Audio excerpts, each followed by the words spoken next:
Hey, I'm Dave. And I'm Mike. And we're the Nfgeeks. Yes, we are. And this is part 2 of our discussion of the Myers-Briggs Utopian Republic, what a ordered society would look like, or a perfect society would look like using the Myers-Briggs. And I want to change the conversation a little bit, Dave, because I want to tell you something funny that Noah said to me today. So I was actually having this conversation with him this morning on the way to school, bringing him to school about utopians. And what I was talking to him about is what if the 4 temperaments had their own separate utopia?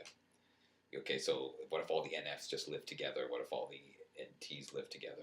What would that look like? Sort of symbolically, not necessarily literally or concretely drawn out. Right. What would they look like? So, for example, I find that when NTs talk about their dream home or their dream life living together, it's always some kind of underground bunker. With metal doors, giant metal doors coming together, and huge metal corridors and lots of technology and flat screens everywhere, and it's some sort of underground metallic command center. Is what theirs looks like. And for NFs, and this is my sort of NF idealized place where we'd all live. So NFs tell me this wouldn't be great. Crystal Sky Castle. Now right now the NTs are going, oh, that's stupid. But like all the NFs are going, Crystal Sky Castle. That's such a great idea. Oh my God! How do we get there? Of course, how do you get there? We're NFs. We get there by the Rainbow Bridge. Of course. There's only one way to get to Crystal Sky Castle. Right? The Rainbow Bridge. So it's on a cloud, and you think it looks pretty at daytime with a blue sky. You should see Crystal Sky Castle at night. Does it light up? Oh, of course it lights up like a Christmas tree. But then you can see the stars through all the walls. Oh man! Yeah, can't wait for that. I know, it's rocking. So my son, an ISTJ. So now here's the funny part. I asked him, "What would an SJ ideal utopia look like?" I said, so Noah, you're an SJ. What would be the SJ utopia? And he said to me, so this is what he says to me. He says, okay, well, first thing, Dad, it's going to be on the ground where it's safe. Okay? That's what he says. And it's going to be very far away from the NT bunker in Crystal Sky Castle. Okay? And I said, really, why is that? And he says, well, in case the NTs attack or Crystal Sky Castle falls out of the sky. So it's great. So SJ Utopia is already based on paranoia and pessimism. All right. How does it fall out of the sky? Well, there's the SJ. Well, think of the SJ mind. That just might fall out of the sky, so we got to be ready. Isn't that great? Yeah. It's so classic SJ. And then he says, as I said, okay, well, what it would look like? And he said, well, Dad, houses, we want to look normal. Okay.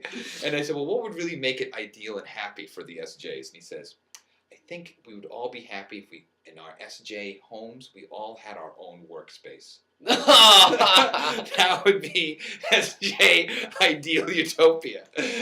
And you know what? He's right. Yeah. That would be, you SJs would love that. Wouldn't you love it? So like a little house, a set of little houses surrounded by a wall, far away, protected. Everybody has their own workspace in their house for their work. It's funny too because he asked me if my dad has his own workspace. And Really? Yeah. And does he?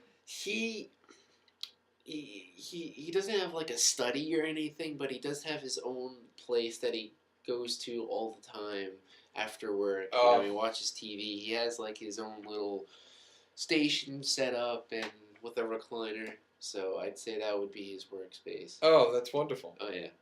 So I was thinking. So what would I was trying to think of what would SP ideal place look like? The only thing I could think of is that it would definitely have a bar in it. They would have some kind of bar and bartender. I'd say Aspen. Aspen, Colorado. Oh yeah, that's right. They would have to have like snowboarding and skis and like right. It's on a mountain. Oh yes. Yes, that they're constantly jumping off of. Oh yeah. No, it's a mountain on the beach. Well, that works. It's a mountain that reaches into. It's basically Hawaii. It's SP Utopia. Fun and sun and helicopters and skydiving and surfing and bars and nightclubs and all that stuff. That's right. Yeah. See, it's funny. The SP Utopia actually exists. It's Office Max. No, the SP. That's SJ. SSJ. Yeah. Oh yeah, the SP. Of course it does. Yeah.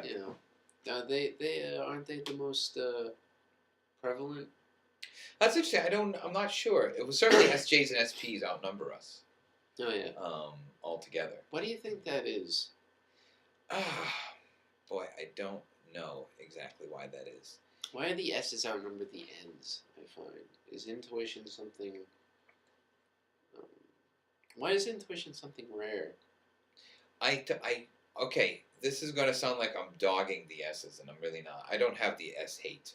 I know we get annoyed with SJs, but I don't have a hate against sensors. Hmm. But I think I would say I would borrow something from evolutionary psychology, and I would think that the S function is a lot older than the N function. I think in mammals maybe. I don't know if there's a lot of N going on in the mammal world. Now, again, that assumes that this transfers to other mammals in terms of consciousness. Right. Is that an NT whale? How would you figure that out? But I think the S is older because the S function was more important for basic survival going back millions of years, hundreds of millions of years, even back to the dinosaurs. That's right, there were SJ dinosaurs working very hard. Yeah. But I think the S function has a longer evolutionary life than the N function. I think the N function is something that evolved later. So I think the S function evolved first, and then the N function evolved after that. Right. So I think there's more S's, I think, in the animal world. I think in all of the animal world. There may be N's in the animal world. I don't know. I mean, spider webs are pretty complex things. Yeah. Consciousness is a weird thing. But I don't know. That's one theory I have, that S's have been around longer and therefore maybe is more vital to survival because it's more necessary for day-to-day basic needs being met. And I think N, and I realize that sounds very prejudiced and hierarchical because I'm sort of saying that somehow N is on a higher evolutionary scale, but not necessarily. That assumes that evolution is moving in a hierarchical manner, and it may not necessarily be moving hierarchically, simply adapting to the environment. So, which could be in multiple directions. So I think that's one thing I think is going on. Other than that, I'm not so sure why ends are less. And I don't know if having more ends would necessarily be good, for society. I don't know the world would be a better place if we were all N. Harvester, our INTJ friend, has this, one of his technological nightmares that he imagines, which he thinks is wonderful. He wants to build an SN machine that takes all the S's and turns them into N's, all the sensors, and turns them into intuitives. By some horrifying process, I'm sure, some Frankenstein horrible process. But I don't know if that's absolutely necessary. No, it's not. But I think to expand on his idea, he should create a simulator where you type in the personality type you want to simulate, and then you step through it, and then you actually become that one. Really, that's interesting. So like some kind of virtual reality thing? Yeah, it's just like, say if I, being an INFJ, type in ESTP, like my shadow, and I walk in and I'm just like, oh, why does everything feel so good? So I think that would be interesting because then you can actually empathize even more so with all the other types. Oh. And it'd be interesting to get into that mindset and that perspective. I think that would be. I find that to be a lot more useful than, say, just completely converting S's to N's. Because then we'd be. Because if he does achieve that, which I kind of hope he never does, but if he does achieve that, then you're kind of losing an aspect of humanity. Yeah, and also a whole set of skills that the rest of us don't have. Right. There's not going to be a lot of work getting done. If it's just NFs in the world. Right. And there's also going to be not a lot of precise skill going on if there's no SPs.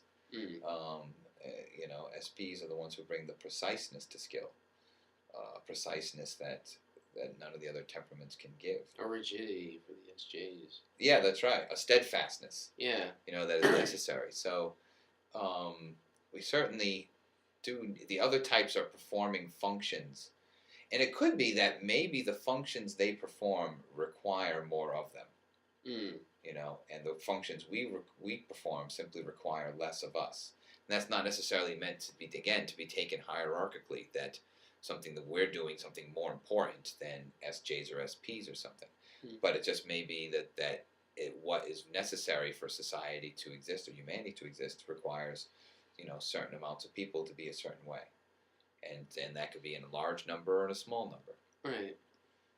And that's not necessarily saying that one is better over the other or should be with the other. Mm. Yeah. Hopefully.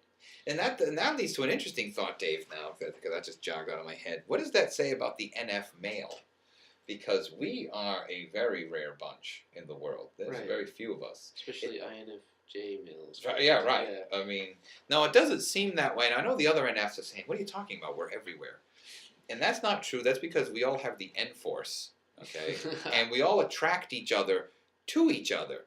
Again, NFs are the most incestuous of the bunch. And we always find each other and cling to each other.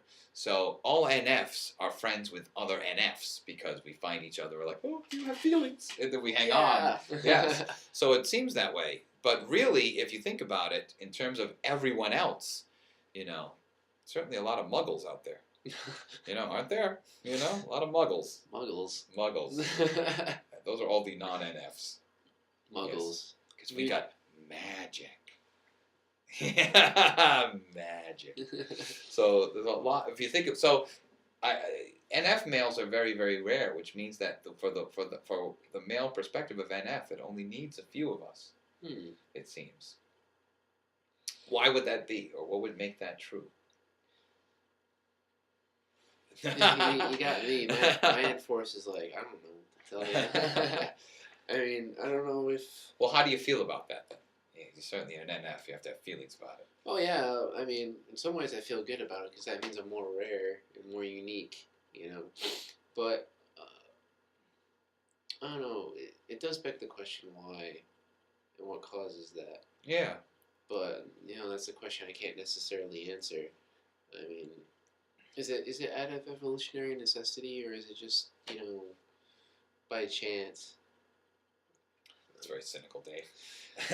Well, by chance is, that is kind of cynical. But I don't know. I don't know how would you begin to answer that?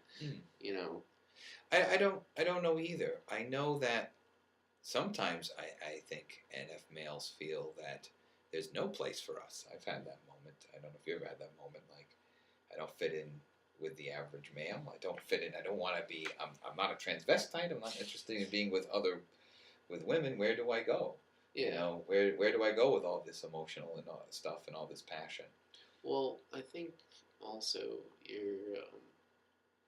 it goes back to the whole man box thing that I talked about in a previous video. Yeah, that's right, the man box. Yeah, and we don't conform to that, the stereotype of how a man's supposed to be.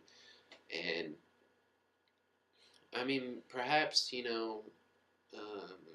don't know how they come to this statistic that they do on the percentages, because I don't think the whole world is taken, like every person in the world has taken the Myers-Briggs.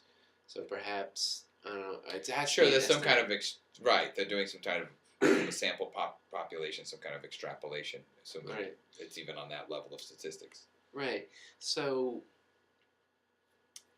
I don't know, perhaps that there is more NF males, but they just don't, they don't know they're NFs. Like it said, like in another previous video where I said the Myers-Briggs has helped me with my identity and my authenticity, maybe some people don't realize that they actually are NFs, so they're just trying to strive for this man box, this stereotype of what it is to be a man. And it's probably not working well for them.